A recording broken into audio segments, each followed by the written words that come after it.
You're listening to Soundside. I'm Libby Denkman. Are you feeling that WNBA buzz in the air? The Seattle Storm are finally back on the court. They played their first regular season game Friday night. The Storm has changed a lot since last season. A new coach and 2 first-round draft picks could mean an exciting year for Seattle's WNBA team, but they also lost 2 veteran players who anchored the team. And as many more people are watching the WNBA, the players are also coming into this season with a shiny new union contract and shiny new salary increases to boot. Let's talk about it with Maithri Anantharaman. She writes about the WNBA for the website Defector. Maithri, thank you so much for being here. Thank you for having me. So the Storm opened their season with a loss against the Golden State Valkyries, but they picked up a win against Connecticut Sun on Sunday. Can you kind of give us some background for a fan that might be coming to watch the Storm for the very first time? What stands out to you about this team at this moment? I think in that opening weekend, you saw all the potential with the Storm and then all of the kind of challenges of having a fairly young team and a team that is definitely in a kind of rebuilding mode after losing some pretty key veteran players in this past free agency. So you saw a team that maybe struggles with a great defense like the one that they saw against Golden State. But you also saw a team that can look really dynamic and really athletic as they did in their first win of the season against Connecticut. And so there's a lot of potential, a lot of young, exciting players on the roster that I'm personally excited to follow this season. So the losses from the offseason really center on that star duo of Nneka Ogwumike and Skylar Diggins. They left as free agents, but Seattle added 2 first-round draft picks. Can you kind of walk us through the new face of this team? Yeah, so Seattle kind of ended up getting Flau'jae Johnson, the guard out of LSU. She sort of fell in their laps. They had agreed to a pre-draft trade with the Golden State Valkyries, who reportedly didn't realize that Flau'jae was still going to be on the board. Otherwise, they might have wanted to just hold on to that pick and take her themselves. Oh, wow. But she was drafted by Golden State and then immediately traded to Seattle. I think she's just going to be a fan favorite, as she kind of has been throughout her whole college career. She's a really dynamic player, someone who can absolutely like light it up from deep, but also is going to want to drive to the rim, finish, just be athletic, aggressive. She's fast, a great transition player. And so she's someone who's going to be a ton of fun to watch. She's also a great quote. And so I would pay attention to all her post-game interviews because she's just a great personality. Yeah, I watched some of that Connecticut game, and yeah, she was like hitting from the 3 line and she's driving to the net and she has style and some swag and she's just really fun to watch. Yeah, she's totally fearless. And it's funny, the Sun center is the veteran center, Brittany Griner, who's been in the league forever, who's going to be a Hall of Famer. And Flau'jae was just kind of fearless taking it to her. And it's no always respect fun. for the veteran. No, Yeah. not at all. So it's always fun to watch a player come into the league with that kind of confidence because it's not easy to be a young player in the WNBA. And she doesn't really care. The other first round pick was Awa Pham, who is people might be a little less familiar with her because she is younger. She's an international pick, so those players can come into the draft when they're 19. So she's a teenager who's played in Spain. And she has been considered kind of the prospect with the highest ceiling of anyone in this past draft class. She's definitely young and raw. And it's going to need some development. But this is kind of the perfect team and perfect season for her to get those minutes, kind of low stakes season. And so she's also going to be a really fun player to watch. Very athletic, a lot of defensive potential too. Talk to me about Seattle's new head coach. I mean, Sonia Rahman is here. We saw her just, in her first couple games pick up her first win on Sunday. What should we know about Rahman and kind of the new regime she brings to Seattle?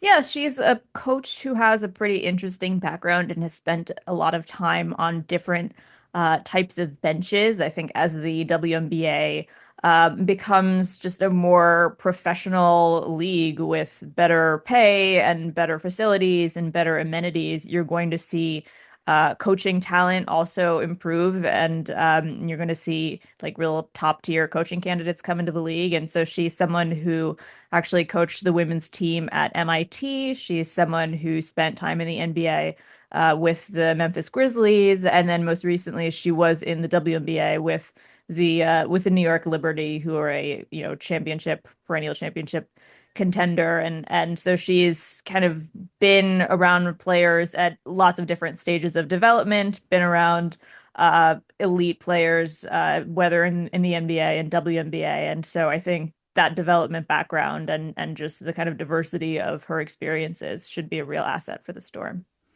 So you talked about pay and kind of the changing nature of that WNBA. A lot of that had to do, at least talk about that, had to do with what was happening in the offseason with the collective bargaining agreement for the players.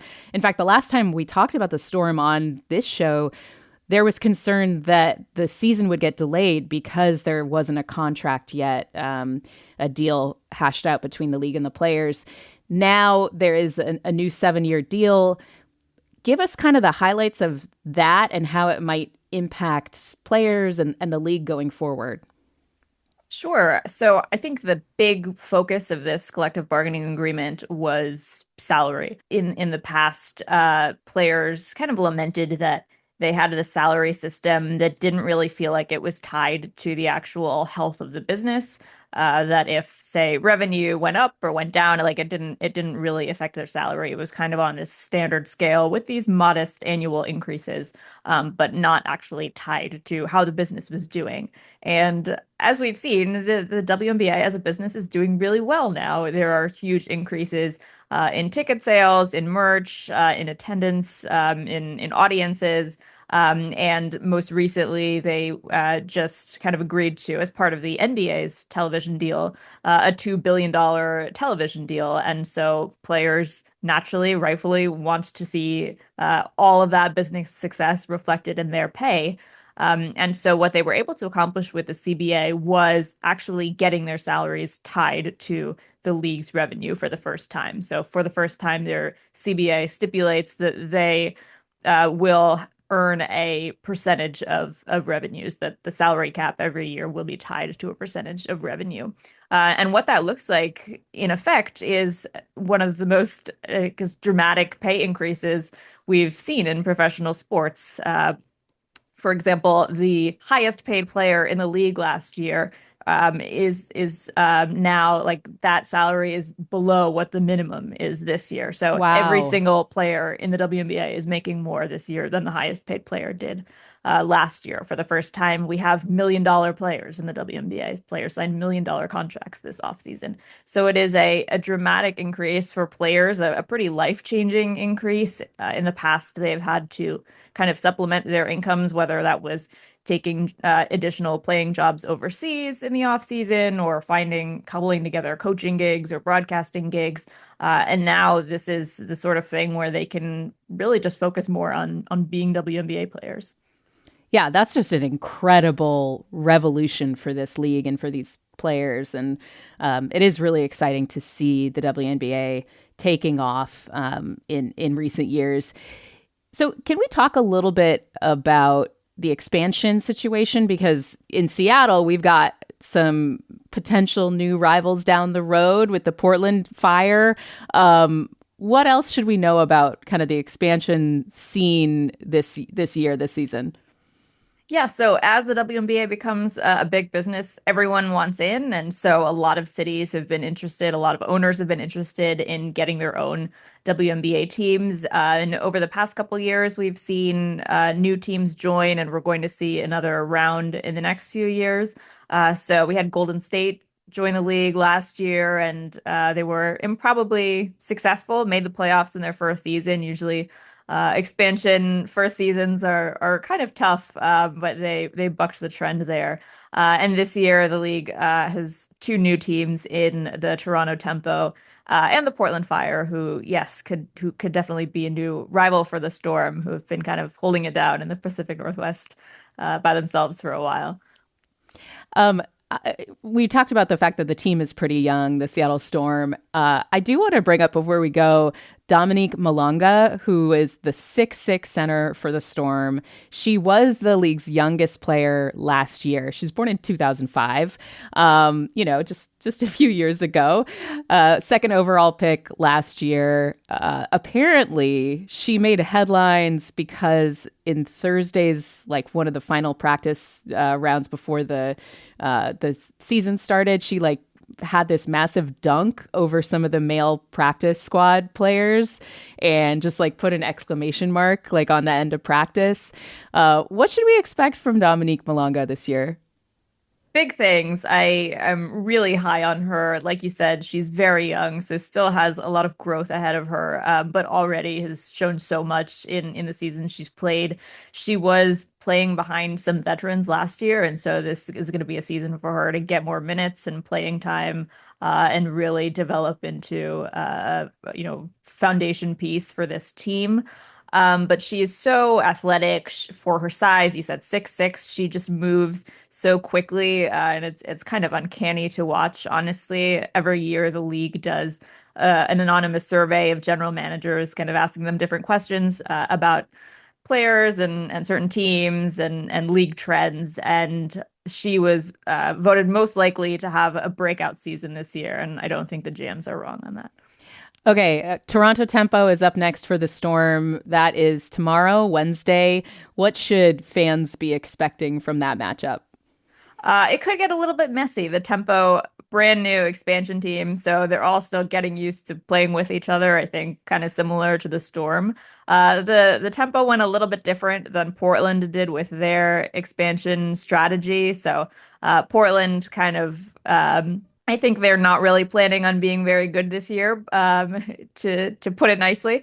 It's a building year. They say rebuilding, but for an expansion team, it's just a building year. Exactly. But Toronto did try to go in and find some more veteran players, and I think they do want to at least compete this season. You'll see Brittany Sykes, who was on the Storm last year, is kind of the foundation of their backcourt over in Toronto. So a familiar face, and I think should be a good matchup. Maithri Anantharaman writes about the WNBA for the website Defector. Maithri, this has been really fun. Thank you so much for chatting with me about the Storm. Of course. Thank you. Thanks for listening to Soundside. Don't forget you can listen live on KUOW 94.9 Seattle at noon and 8 p.m. Monday through Thursday, or anytime right here online at KUOW.org, or of course on your favorite podcast app.